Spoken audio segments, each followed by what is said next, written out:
The primary police responsibility during a disaster or emergency situation is the protection of life. This is the story of how the RCMP helped protect the lives of the people of Fort McMurray during the fire and the evacuation of 2016. It began as just another nearby forest fire on a Sunday in May. As residents of a forest-surrounded community, RCMP members are cognizant of the fire threat. They actually have strategies to deal with such threats, including the worst-case fire scenario that was about to unfold. Approximately a month prior to the fires, we actually did our business continuity planning for a disaster if we lost one of our buildings to fire. And so our planning was sort of in place. We never thought we'd lose two buildings, basically. They're both standing, but the operation of them. That just another fire was soon to become the beast that would turn Fort McMurray into a ghost town. So I came in for my shift, and there's some talk that the fires were close.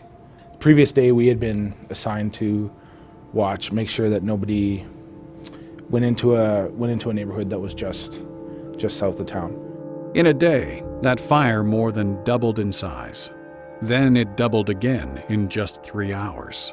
It was late afternoon where the fire grew rapidly and dramatically and caught, I think, a lot of people living in this community by surprise. Flames were really lapping at the side of Highway 63. In some cases, they jumped the highway, making that major thoroughfare impassable at some points. It feasted on the dry forest, the hot weather, the high winds, and the low humidity. No fire breaks, not even the mighty Athabasca River, would stop that fire.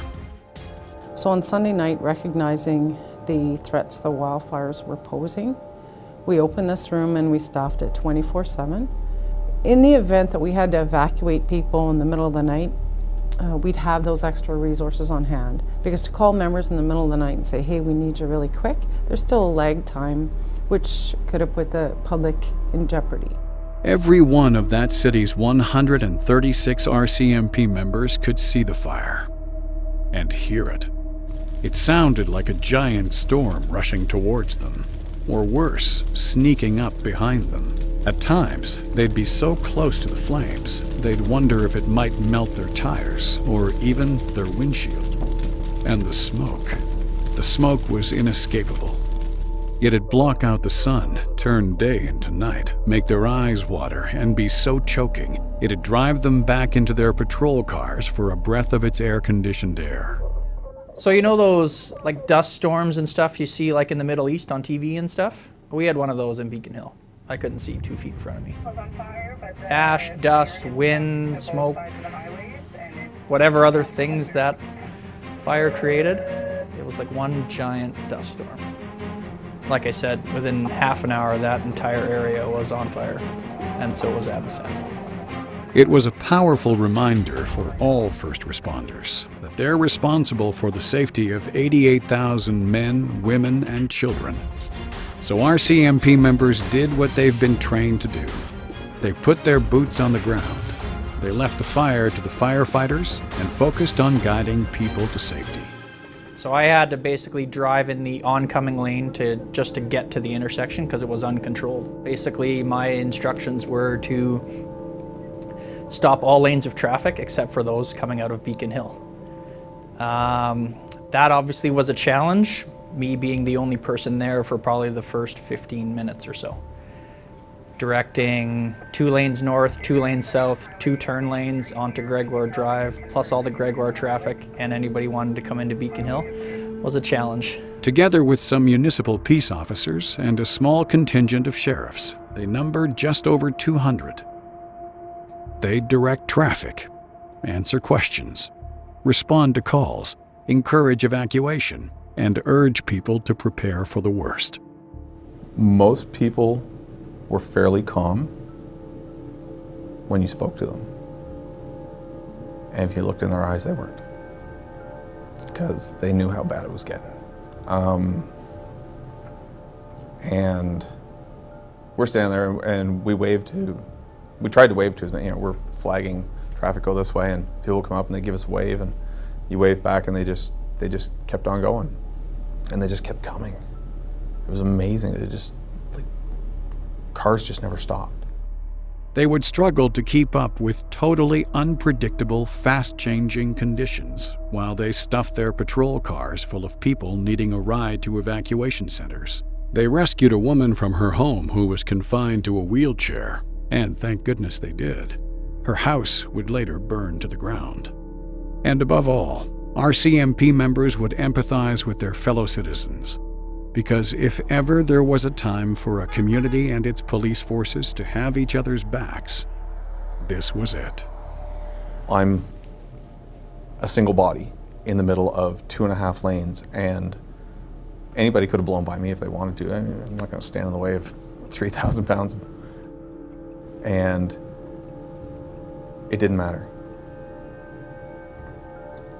Everybody just put everything on hold, and for that period of time, they just listened to us without question. We said, you need to do this, you need to turn your car this way, and you need to go that way. And you need to forget what's behind you. And everybody just said, okay. When the first few neighborhoods were evacuated, residents were frantic. Couples had lost track of each other. Their kids were in schools, unreachable because of traffic jams, roadblocks, and fire. It was confusing and it was frightening. It was a nightmare. In such chaos, people need stability, some hope and reassurance. And everyone needs someone they can count on, someone they can trust in. I think they were, looking to us for reassurance that no matter what, it was going to be okay.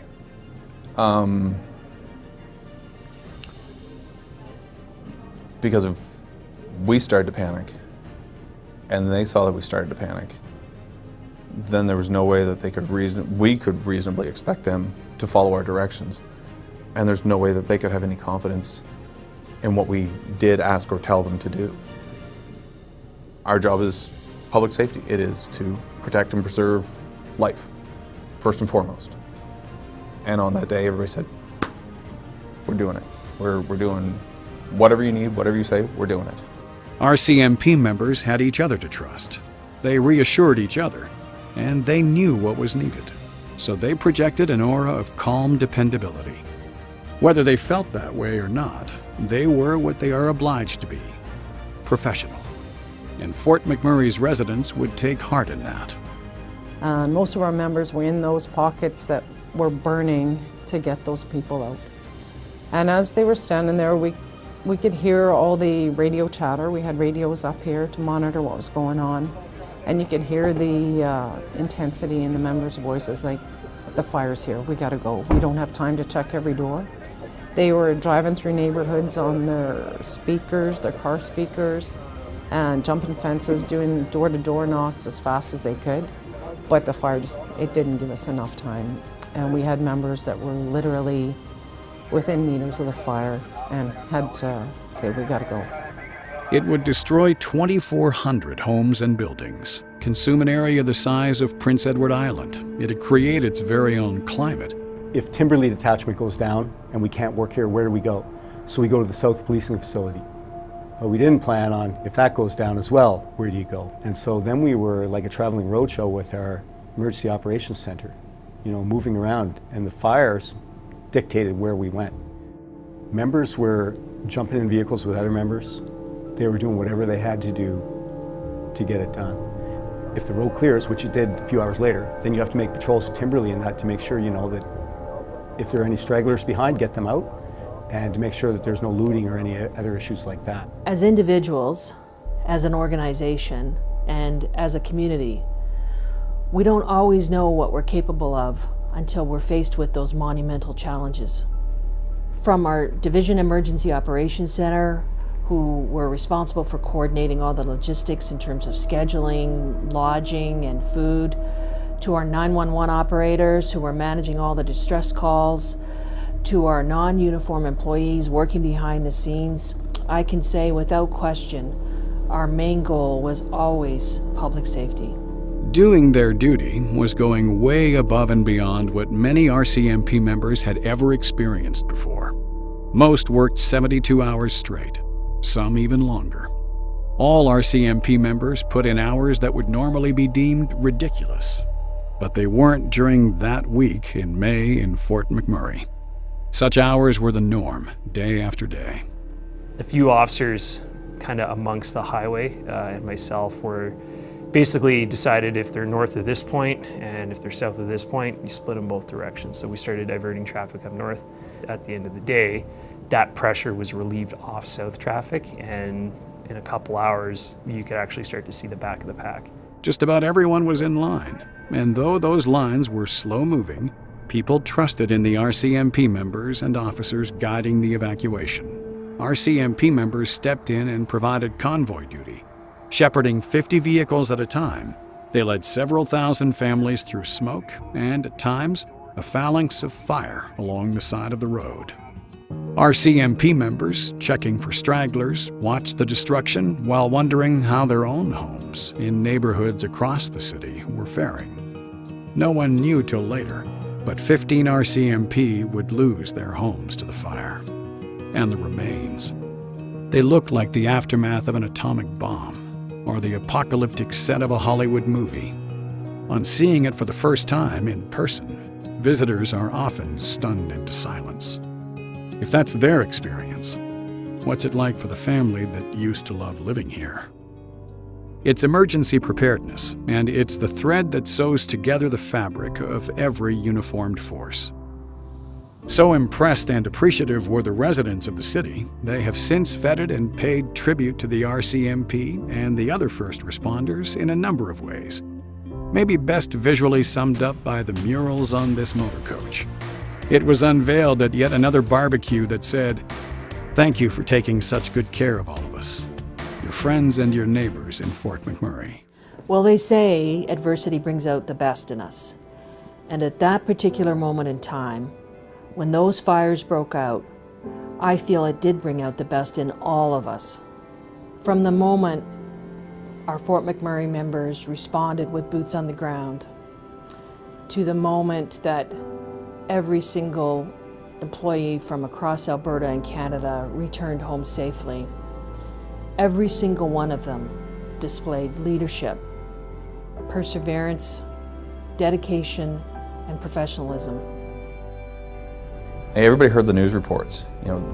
Everybody called it the beast because it was so out of control, because it was so unpredictable. And you look at the aftermath of it, and it just seemed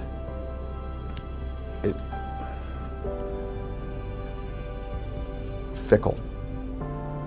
It would pick off 24 houses, and then it would leave 3, and they'd be untouched. And then on the other side of it, there'd be another 24 houses gone.